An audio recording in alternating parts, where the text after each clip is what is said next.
우리가 함께 은혜 받고자 하는 말씀의 제목은 복음의 목적을 이루며 살라. 복음의 목적을 이루며 살라라는 제목으로 함께 은혜 나누기를 원합니다. 지금까지 살아오는 동안에 무엇이 가장 큰 문제라고 생각하고 있습니까? 무엇이 살아가는 데 있어서 가장 큰 문제입니까? 아마도 지금까지 살아오는 동안에 아무런 문제 없이 살아온 사람은 아무도 없으리라고 생각합니다. 크든 작든 지속적이든 단편적이든 문제를 직면해서 살아가는 게 인생입니다. 먹거리 해결의 문제부터 입고 자고 생활하는 것의 해결의 문제, 이것을 줄여서 의식주라고 하는데, 의식주를 해결하는 문제는 죽는 순간까지 문제입니다. 뿐만 아니라 이 의식주 문제, 1차원적인 문제가 해결되면 정신적인 욕구, 문화적인 욕구, 신체적인 즐거움의 욕구들이 있습니다. 이런 것들을 또 어떻게 해소하고 채울 것인가? 또 사회적인 욕구도 만만치가 않습니다. 출세를 지향하는 사람이 있고, 인기를 지향하는 사람이 있고, 사회적인 지위와 명예를 지향하는 사람들도 있습니다. 그래서 치열하게 경쟁을 하면서 우위를 점하려고 하는 욕망의 문제가 있습니다. 또 사람은 사회적인 피조물이라 함께할 그 사귐의 인간관계의 욕구가 있습니다. 그것이 잘 이루어지면 괜찮은데 갈등이 생기고 또 반목이 생기면 그것 또한 큰 문제가 아닐 수 없습니다. 문제는 이러저러한 욕구의 문제는 구멍 뚫린 항아리 같아서 다 채울 수 없다는 특징이 있습니다. 그래서 우리는 여러 욕구들 중에서 나는 최상의 욕구는 무엇인가? 그것은 영혼을 사모하는 욕구입니다. 사람은 일시적인, 찰나적인 그러한 존재가 아니라 영원한 존재입니다. 다만 육체를 가지고 살아가는 기간이 100세 미만일 뿐이지 우리의 마음, 우리의 영혼은 영원합니다. 그래서 정상적인 사람이라면 영혼을 사모하는 마음을 가지고 있습니다. 그 욕구가 채워지고 실현되어지고 확신을 갖게 되어지기를 바랍니다. 그래서 우리가 그 영원한 욕구를 해결하려고 하면은 사람에게 있는 그 죄 문제, 그리고 사람에게 있는 악한 것들을 우리가 해결을 해야 됩니다. 그래서 마음의 고통, 육체의 고통, 양심의 가책과 죄책감, 이런 문제들, 1차원적인 의식주 문제를 해결하는 것부터 시작해서 내적인 그 고통의 문제를 해결하는 그런 것이 없으면 영원한 생명과 무관한 사람일 가능성이 매우 높습니다. 현실의 문제도 해결하지 못했는데 어떻게 영원한 생명을 사모하고 추구할 수 있겠습니까? 그런데 하나님께서는 하나님의 형상을 닮은 피조물들이 이러저러한 문제로부터 자유하고 이러저러한 문제를 해결하고 행복한 사람으로 살기를 하나님은 원하십니다. 그래서 이 땅에 예수님을 보내주셨고, 그래서 이렇게 하나님의 말씀을 우리에게 기록해서 하나님이 우리에게 주셨습니다. 그러니까 일생에 있어서의 가장 큰 문제는 행복하지 못한 문제입니다.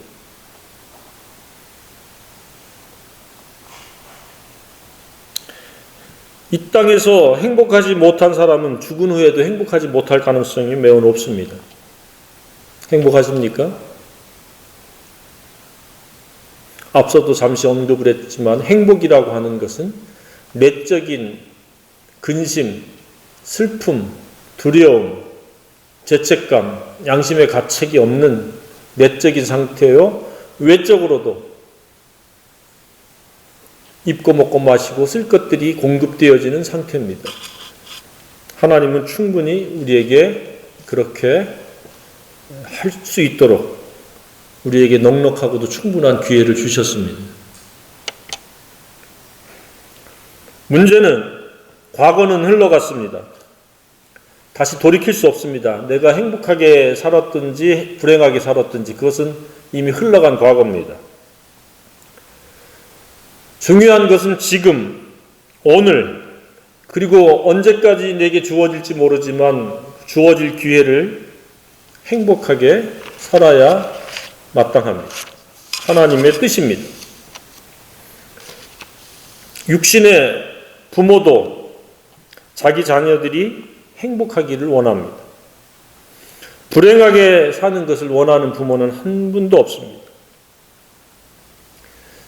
그러나 행복의 비결을 잘못 알고 있기 때문에 행복을 원하지만 행복할 수 없다는 안타까움이 있습니다. 그러니까 과거나 현재나 미래에 있어서 개인이나 가족과 사회와 지구촌의 문제는 의식주의 문제나 문화적 욕구의 문제나 사회적인 욕구의 문제가 아닙니다. 그가 행복한가의 문제입니다. 저나 여러분이나 또 다른 저희들의 지인들이 가지고 있는 문제는 보여지는 문제, 보여지지 않는 문제를 합해서 행복하지 못한 것이 가장 큰 문제입니다. 행복하면 그 사람은 문제가 없는 사람입니다. 반면에 행복하지 못한 사람은 문제가 있는 사람입니다.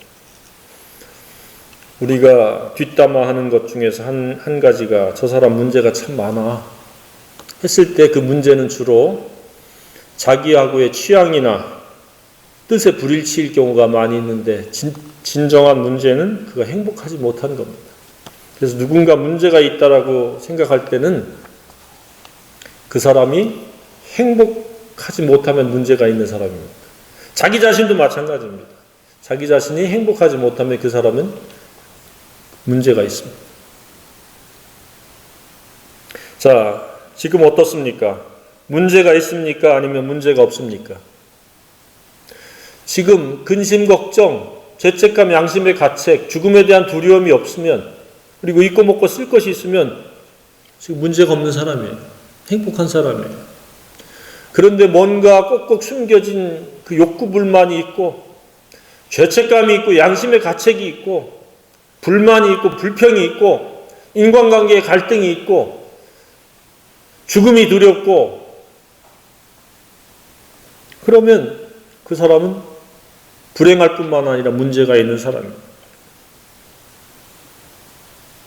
우리가 전혀 문제없이 살 수는 없습니다. 찰나적이고 잠시 동안은 근심도 스쳐갈 수 있고 걱정도 스쳐갈 수 있고 두려운 마음도 스쳐갈 수 있습니다. 그러나 그것에 지배를 받지 않도록 하는 것이 행복자입니다. 내 마음을 그러한 나쁜 것들이 역기능적인 것들이 지배하도록 그냥 방임방치하는 것은 그 사람 정말 문제가 있는 사람입니다.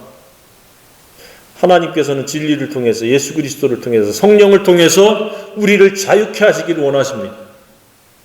행복자로 살아갈 수 있도록 이러저러한 모양의 안전장치들을 해놓으셨습니다.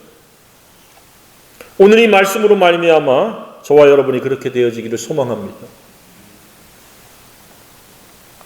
뿐만 아니라 잘못된 행복의 비결에 대한 생각을 가지고 있다면 그것을 바르게 고칠 수 있기를 바랍니다. 모든 행복의 출처는 마음에서 비롯됩니다. 마음의 상태가 환경과 상황을 초월할 수 있기 때문에 그렇습니다. 마음이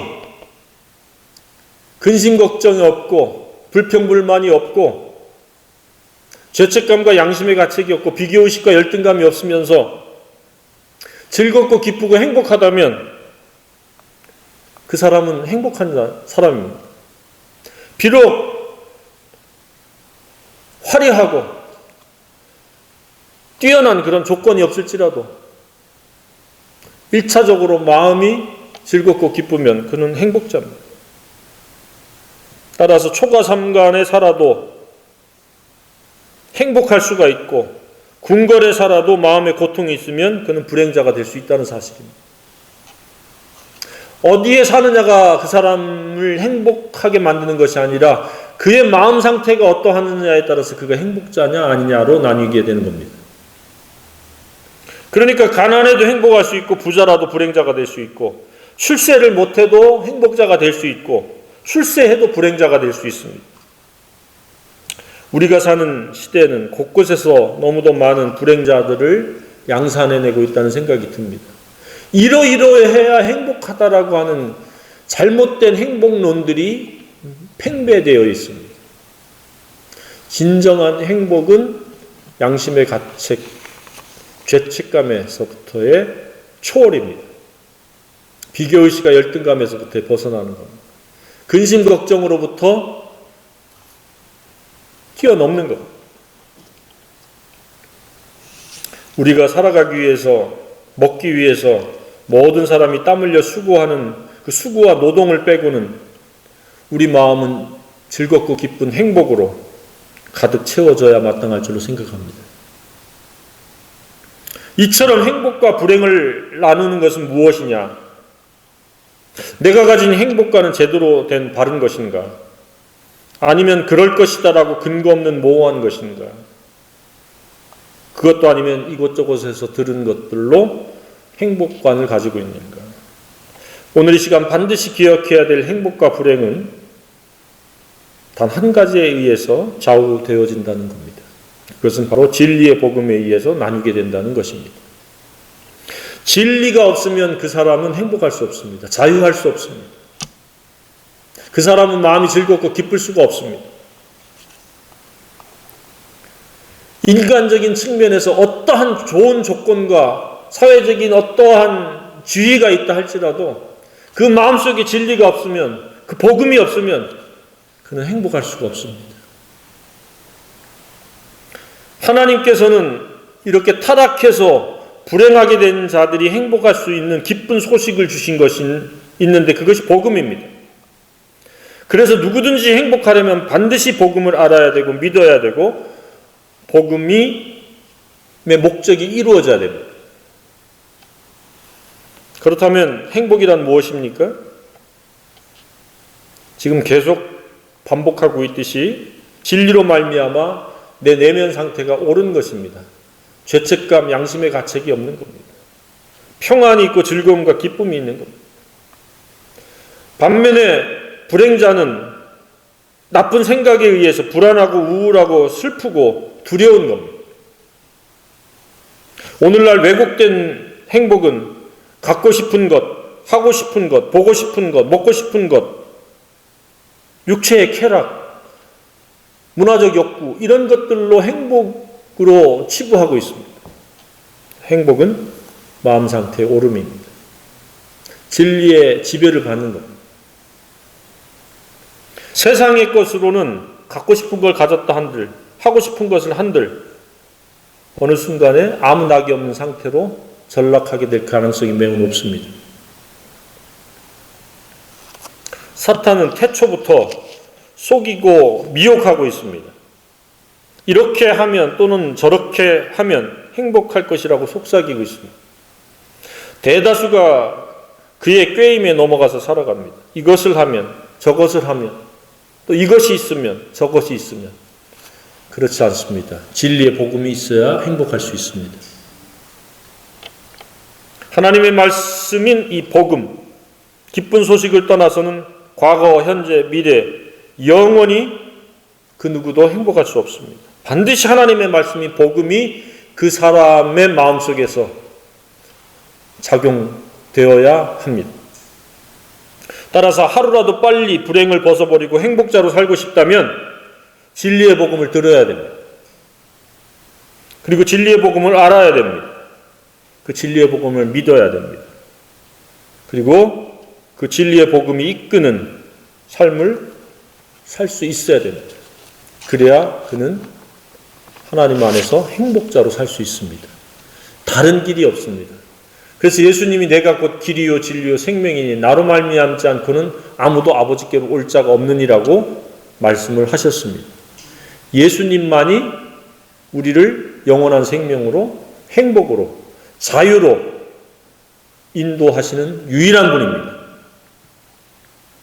복음이 이끄는 삶은 행복하도록 되어 있습니다.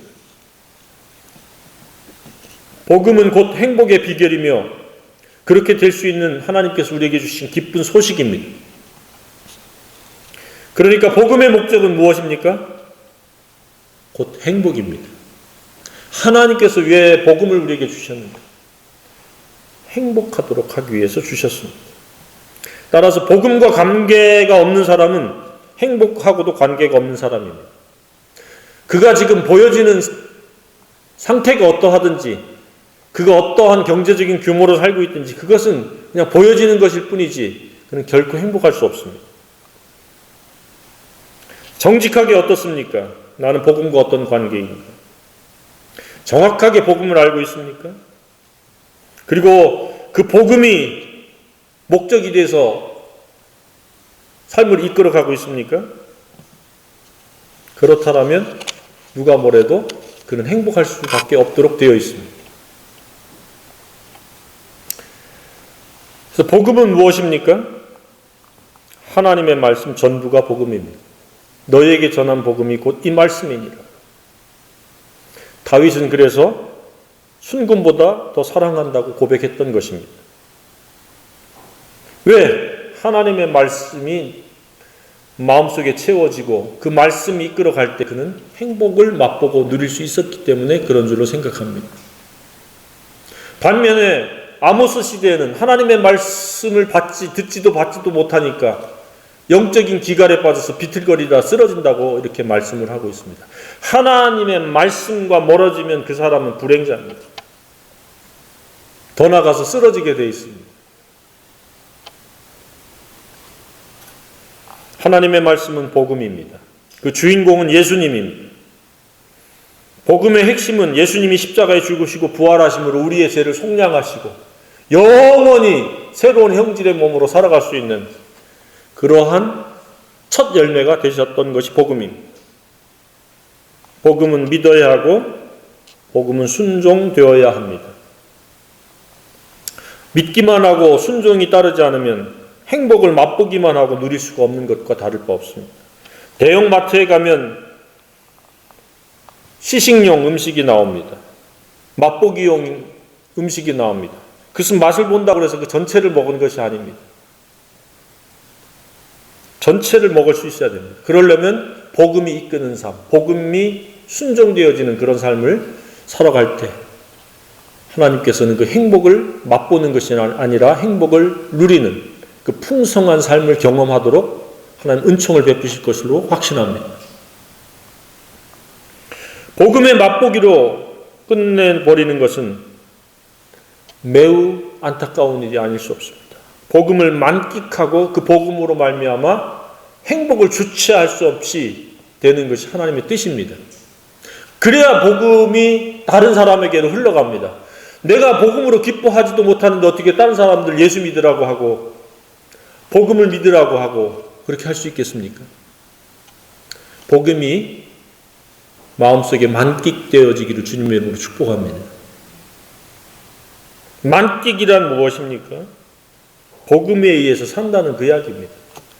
복음에 의한 복음을 위한 삶이라는 겁니다. 오직 복음이라는 겁니다. 조금 더 설명을 늘리면 복음이 목적이 되어 그 생애를 이끌어가는 겁니다. 목적이란 목표에 도달하기 위한 방법이요 철학입니다. 그러니까 복음이 영원한 생명에 나아가도록 하는 그 방법이라는 겁니다. 행복하도록 하기 위한 수단이라는 겁니다. 우리는 이렇게 살다가 끝나는 게 아니라 우리 시대에 예수님이 올 수도 있고 우리가 죽은 후에 예수님을 만나게 될 수도 있습니다. 그래서 그리스도께서 나타나실 때 너희에게 가져다 주실 은혜를 온전히 바랄지어다. 새로운 신령한 몸, 그리고 근심, 슬픔, 눈물이 없는 그러한 완전한 은혜를 사모하라는 겁니다. 복음을 통해서 그렇게 하라는 겁니다. 예수님을 만날 때까지 오직 복음에 의해서 살아가야 된다는 의미입니다. 그래야 현재와 미래와 영원토록 그는 행복자로 살아갈 수 있습니다. 믿음의 관계는 원인의 기쁨이 됩니다. 예수님을 믿게 되면 우리의 신분이 바뀌게 됩니다. 하나님의 자녀가 되어집니다. 그러나 그것이 전부는 아닙니다. 순종의 과정, 진행의 기쁨을 우리가 맛봐야 되는데 그것은 날마다 복음과 함께 사는 것입니다. 그것은 구체적으로 예수님이 제자들과 무리에게 말씀하셨듯이 나를 따라오려거든 너희는 날마다 자기를 부인하고 자기 십자가를 지고 나를 따를 것입니다. 복음은 믿어야 되는 것과 지고 가는 순종이 있어야 됩니다. 우리가 행복이 제한적이고 행복이 넘쳐나지 못하는 이유는 예수님을 믿는다라고 하면서 여전히 자기의 정욕으로, 자기의 욕심으로 살아가는 경우가 많이 있습니다. 날마다 예수 십자가를 지는 복음이 이끄는 삶을 살아갈 수 있기를 주님의 이름으로 축복합니다. 그렇게 돼야 더 이상 자아로 말미암는 욕심의 지배를 받지 않습니다. 그래야만이 거룩할 수 있습니다. 복음의 1차적인 목적은 거룩입니다. 방종의 마음, 욕심의 눈에 지배받지 않는 그런 영적인 상태가 거룩인데 이 복음의 목적은 거룩입니다. 다른 생각이 나를 이끌어갈 수 있도록 그렇게 기회를 제공하는 것이 아닙니다. 더 이상 사적인 생각, 악한 생각, 더러운 생각, 자랑을 위한 생각을 벗어나서 십자가 사랑의 인도함을 받기 때문에 거룩할 수 있다는 겁니다. 그래서 복음의 목적은 첫 번째가 거룩한 자로 살아가는 겁니다. 거룩하지 않으면 행복할 수 없기 때문에 그렇습니다. 마음이 더럽고 추한데 어떻게 그 마음이 평안할 수 있습니까? 거룩하기를 주님의 이름으로 축복합니다. 오직 복음의 목적에 합당한 그런 영성을 갖추기를 바랍니다. 그럼 거룩해집니다. 거룩하면 불안하거나 두렵거나 양심의 가책이 있거나 죄책감이 없습니다. 흠이 있고 점이 있고 불량하면 마음이 불행한 겁니다. 누가 쫓아오는 사람이 없어도 쫓기게 되고 바깥에 나가 두려운 게 없어도 그냥 두렵습니다. 죄는 두려움을 가져다 줍니다. 복음의 두 번째 목적은 무엇입니까? 인생은 단 한 번 지나가는 나그네이다. 나그네 길이다. 가장 중요한 것을 위해서 살아야 된다. 라고 하는 것을 일깨워주는 게 복음의 이 두 번째 목적입니다. 복음이 없으면 무엇이 중요한지를 모르는 거예요. 그래서 너희 아버지라 부른즉 너희가 나그네로 있을 때 두려움으로 지내라. 그러니까 무가치한 것 때문에 내 마음과 시간과 에너지와 관심을 쏟지 않는다는 겁니다. 복음에 관심을 쏟는다는 겁니다. 복음에 관심을 쏟기를 주님의 이름으로 축복합니다. 세 번째 복음의 목적은 무엇입니까? 오직 예수로 살아가는 겁니다. 예수님의 그 선하심의 인도하심 속에서, 왜냐하면 예수님만이 영원하고 변하지 않는 어제나 오늘이나 영원토록 동일하신 분이기 때문에 그분과 완전한 그 사랑의 동행을 이루어 살아가는 것이 복음의 목적입니다. 예수님을 빼면 우리는 길에서 벗어난 자요, 진리에서 벗어난 자요, 생명에서 벗어난 자입니다. 오직 예수로 살기를 바랍니다. 예수는 우리를 자유케 하시는 분이요, 우리를 평안케 하시는 분이요, 우리를 기쁘게 하시는 분이요, 우리를 즐겁게 하는 분이요, 우리를 풍성하게 하시는 분입니다. 네 번째 복음의 목적은 무엇입니까? 진리를 순종하며 사는 것입니다. 사람은 진리를 거스러 아무것도 할 수 없습니다. 쉽게 말하면 진리의 순종이 아니면 가치가 전무하다는 뜻입니다. 내가 사는 방법이, 동기가 진리요 복음일 때에 그것은 가치이지 나머지는 무가치하다는 거예요. 다 헛되고 모든 것이 헛되다는 겁니다. 우리의 인생이 헛될 수 없습니다. 진리로 말미암는 최고의 가치가 생산되어지고 가치가 쌓여지는, 하나님 나라의 보화가 쌓여지는 그런 생애가 되어야 마땅할 줄로 압니다. 그것은 바로 진리를 순종하는 것. 그것은 쉽게 이야기하면 영혼의 이기적인 생각, 자기중심적인 생각을 초월해서 다른 사람을 피차 뜨겁게 사랑하는 태도입니다. 이것을 야고보는 최고의 법이라고 이렇게 말을 하고 있습니다. 진리는 최고의 법입니다. 그래서 순종할 때 우리는 즐겁고 기쁘고 행복하도록 하나님이 디자인하시고 그렇게 창조하셨습니다. 행복은 이처럼 복음의 목적입니다. 거룩해야 되고 나그네 인생길에 복음 외에는 소중한 것이 없다는 것을 깨닫고 예수로 살고 진리를 순종하면서 사는 것입니다. 복음을 알고 순종하는 만큼 그의 행복의 범위가 결정되어진다고 생각되어집니다.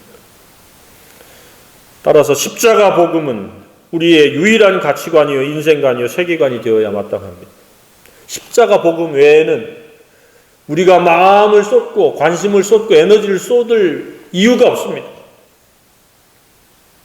십자가 복음이 우리의 행복이기 때문에 우리는 십자가 복음으로 충분하다고 고백하고 선언해야 될 줄로 생각합니다. 결코 행복은 출세순이 아니고 부자 순서도 아니고 인기 순서도 아니고 가진 것의 순서도 아닙니다. 조건 순서도 아닙니다.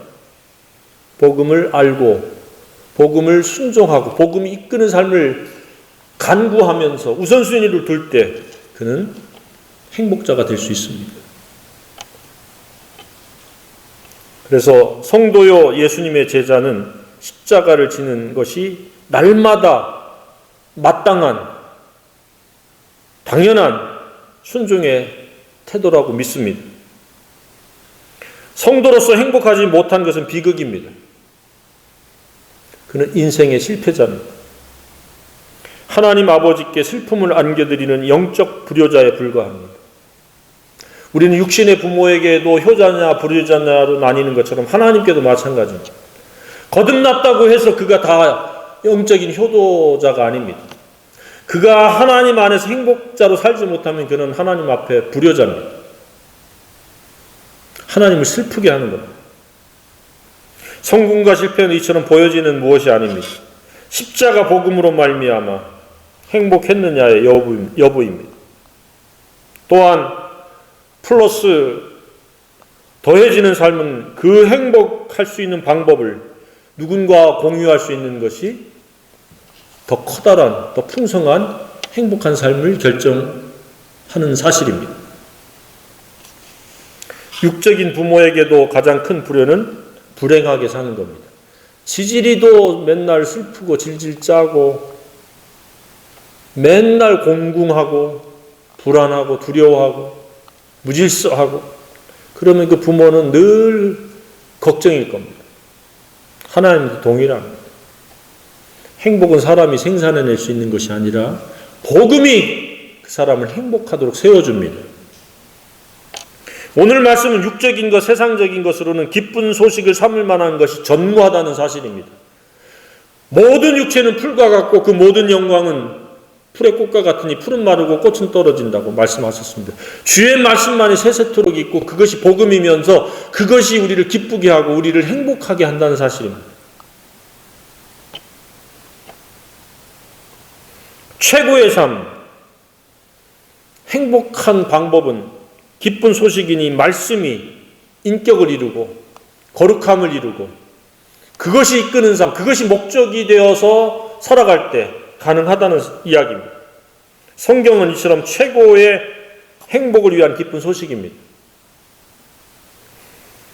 때문에 아직 복음을 모르면 속히 최우선적으로 복음을 듣고 알아야 됩니다.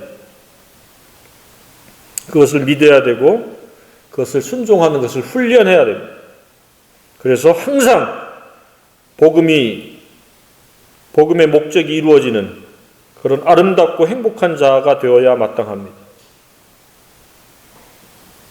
그리고 더 나아가서 이 행복을 나만 누리기에는 너무 안타까운 사람들이 주변에 많기 때문에 그것을 다른 사람들과 공유하는 능동적이고 적극적인 생애가 되어질 때 하나님께서는 그 생애를 축복하시고 은총을 베푸셔서 형통케 하시고 번영케 하시고 행복을 훨씬 더 풍성하도록 허락하실 줄로 믿습니다. 누구도 복음 없이는 행복할 수 없습니다. 그것은 하나님을 기만하는 것이고 하나님을 업신여기는 것이요 하나님을 깔보는 행위입니다. 십자가 복음으로 즐겁고 기쁘고 행복한 양심의 가책이 없는 죄책감이 없는 비교의식 열등감이 없는 진정한 행복자로 살아갈 수 있기를 주님의 이름으로 축복합니다.